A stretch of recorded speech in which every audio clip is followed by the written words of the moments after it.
The Indian in the Cupboard, Chapter 3. Within a few minutes, loud snores, well, not loud, but loud for the Indian, began to come out of the teepee, but Omri, sleepy as he was himself, was not quite ready for bed. He had an experiment to do. As he had figured it out so far, the cupboard, or the key, or both together, brought plastic things to life, or if they were already alive, turned them into plastic. There were a lot of questions to be answered, though.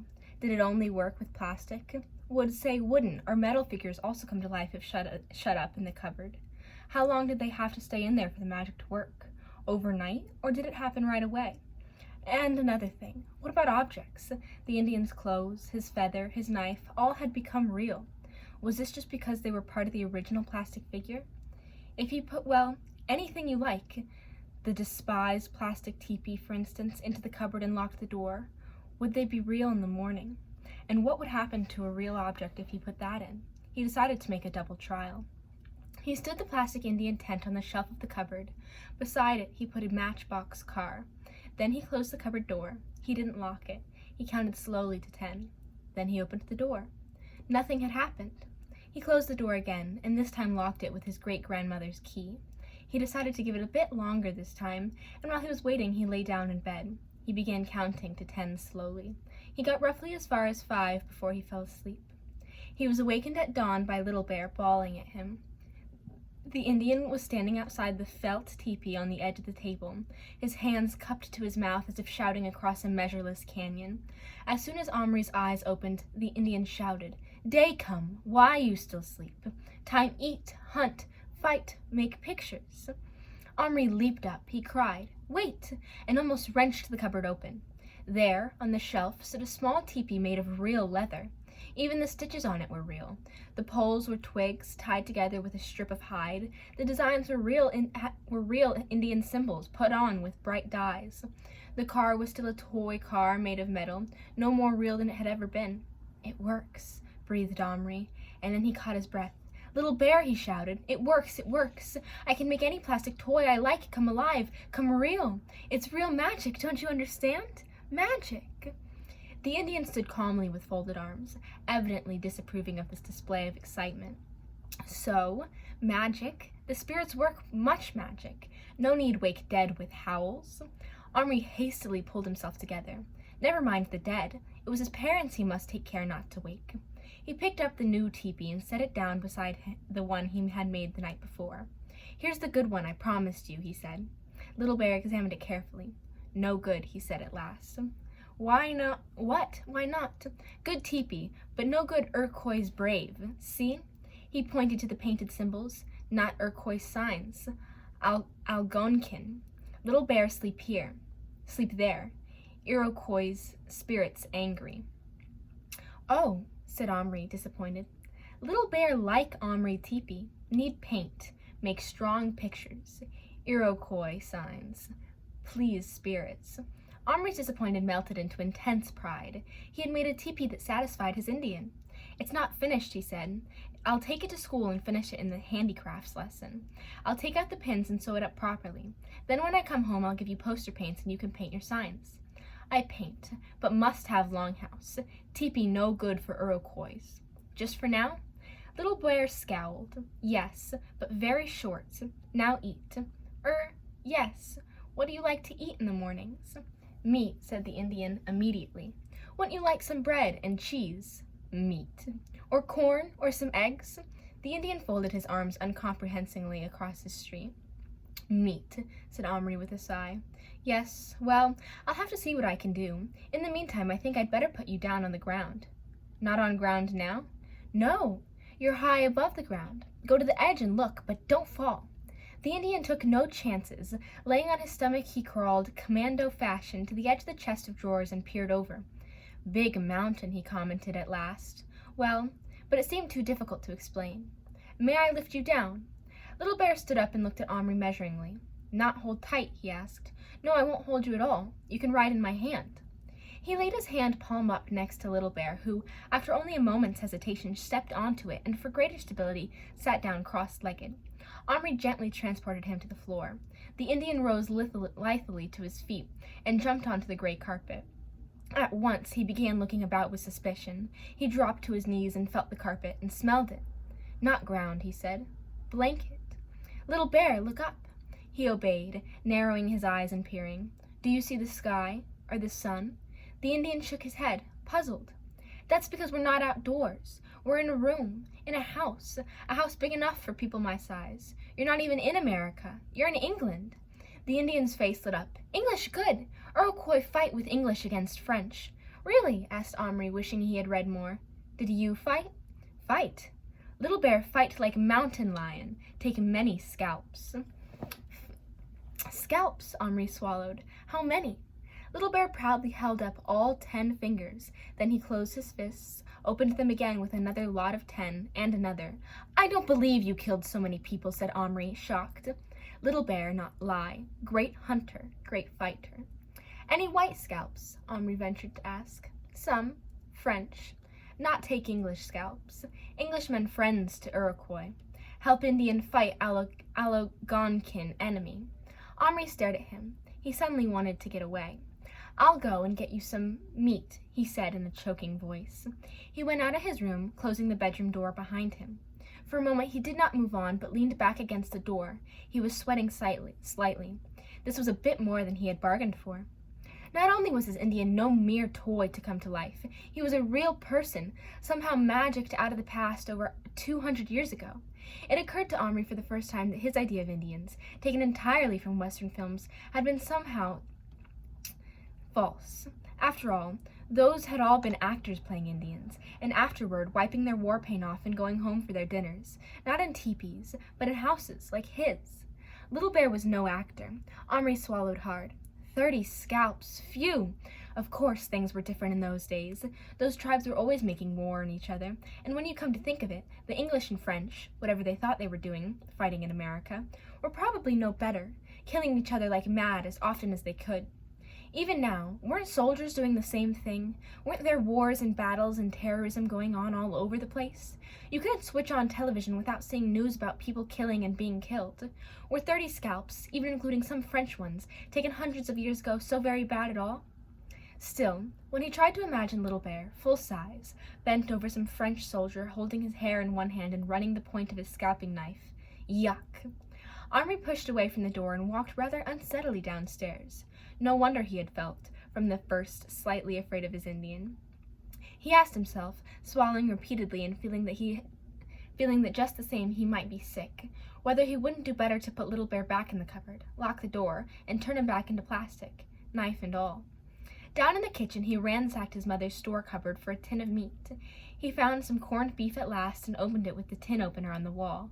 He dug a chunk out with a teaspoon, put it absently into his own mouth, and stood there, chewing it.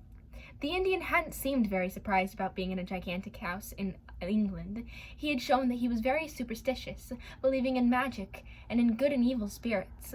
Perhaps he thought of Omri as, well, some kind of genie, or whatever Indians believed in instead. The wonder was that he wasn't more frightened of him then, for genies or giants or spirits or whatever were always supposed to be very powerful. Omri supposed that if one happened to be the son of an Indian chief, one simply didn't get scared as easily as ordinary people, especially, perhaps, if one had taken 30 scalps. Maybe Omri ought to tell someone about Little Bear. The trouble was that although grown-ups usually knew what to do, what they did was very seldom what children wanted to be done.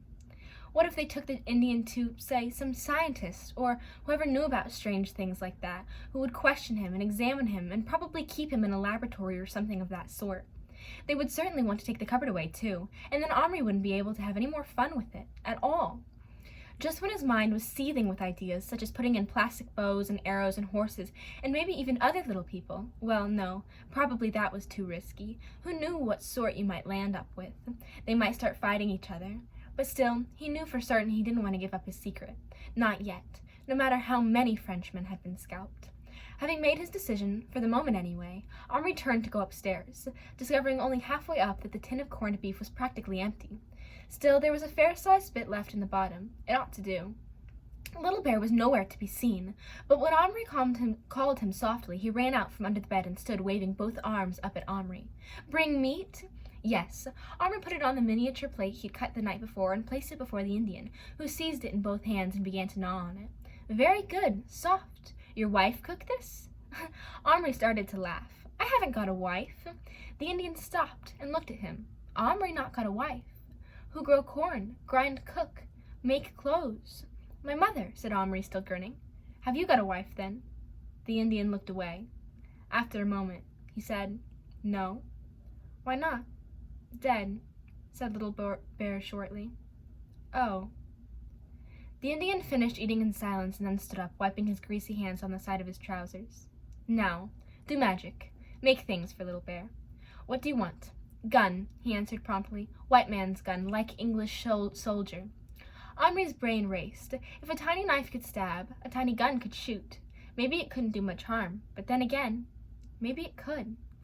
No gun, but I can make you a bow and arrow. I'll have to buy plastic ones, though. What else? A horse? Horse! Little Bear seemed surprised. Don't you ride? I thought all Indians rode. Little Bear shook his head. Iroquois walk. But wouldn't you like to ride?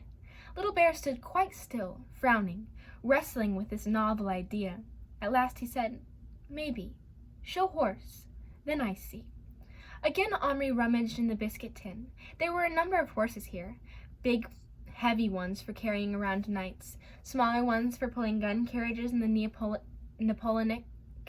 Napoleonic Wars. Several cavalry horses. Those might be the best. Omri ranged 5 or 6 of various sizes and colors before Little Bear, whose black eyes began to shine. I have, he said promptly.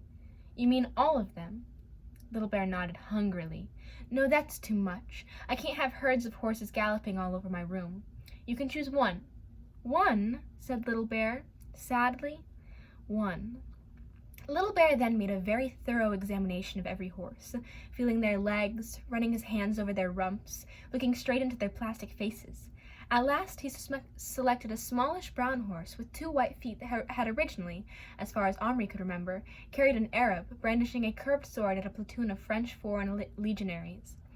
Omri lifted the cupboard onto the floor, shut the horse in, and turned the key. Almost at once they could hear the clatter of tiny hooves on metal. They looked at each other with joyful faces. Open! Open door! Commanded Little Bear. Omri lost no time in doing so. There, prancing and pawing on the white paint, was a lovely, shiny-coated little brown Arab horse. As the door swung open, he shied nervously. He turning his face and pricking his ears so far forward they almost met over his forelock. His tiny nostrils flared, and his black tail plumed around his haunches as he gave a high, shrill neigh. Aye! Cried Little Bear. In a moment he had vaulted over the bottom edge of the cupboard and, as the horse reared in fright, jumping into the air under its flying hooves and grasped the leather reins. The horse fought to free its head, but Little Bear hung on with both hands. Even as the horse plunged and bucked, the Indian had moved from the front to the side. Grasping the high pommel of the saddle, he swung himself into it. He ignored the swinging stirrups, holding on by gripping with his knees. The horse flung himself back on his haunches, then threw himself forward in a mighty buck, head low, heels flying.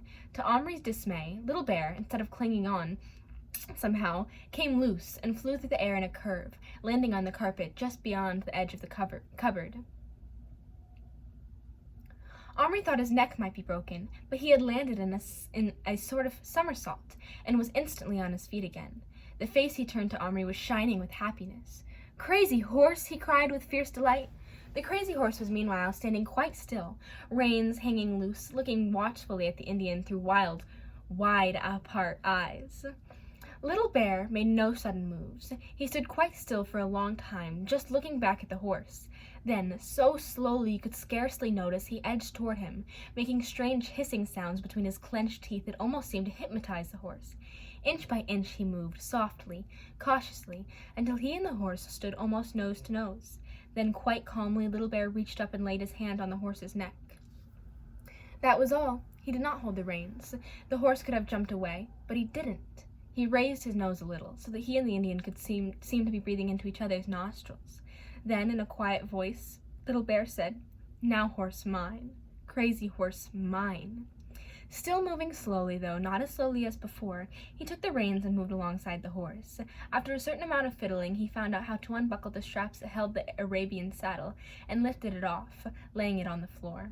The horse snorted and tossed his head, but did not move. Hissing gently now, the Indian first leaned his weight against the horse's side, then lifted himself up by his arms until he was astride. Letting the reins hang loose on the horse's neck, he squeezed with his legs. The horse moved forward, as tame and obedient as you please, and the pair rode once around the inside of the cupboard as if it had been a circus arena. Suddenly, Little Bear caught up the reins and pulled them to one side, turning the horse's head, at the same time kicking him sharply. The horse wheeled and bounded forward toward the edge of the cupboard. Metal Rim was up to the horse's chest. Like a 5-barred gate to a full-sized horse, there was no room to ride straight at it. From the back of the cupboard to the front, so Little Bear rode diagonally, a very difficult angle, yet the horse cleared it in a flying leap. Omri realized at once that the carpet was too soft for him. His feet simply sank into it like soft sand. Need ground, not blanket, said Little Bear sternly. Blanket not good for ride. Omri looked at his clock. It was still only a little after 6 in the morning, at least another hour before anyone else would be up. I could take you outside, he said hesitantly. Good, said Little Bear, but not touch horse. You touch, much fear. Omri quickly found a small cupboard box that held a matchbox lorry. It even had a sort of window through which you could see what was happening inside.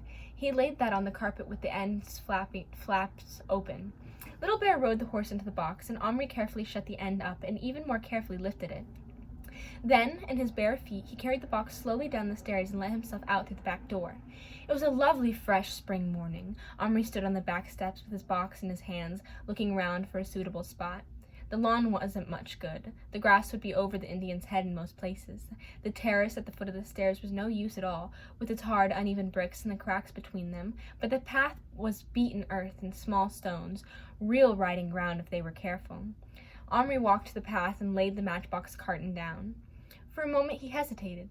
Could the Indian run away? How fast could such a small horse run? As fast as, say, a mouse? If so, and they wanted to escape, Omri wouldn't be able to catch them. A cat, on the other hand, would. Omri knelt down on the path in his pajamas and put his face to the cellophane window. The Indian stood inside, holding the horse's head. Little Bear, he said clearly, we're outdoors now. I'm going to let you out to ride. But remember, you're not on a prairie now. There are mountain lions here, but they're big enough to swallow you whole, and the horse too.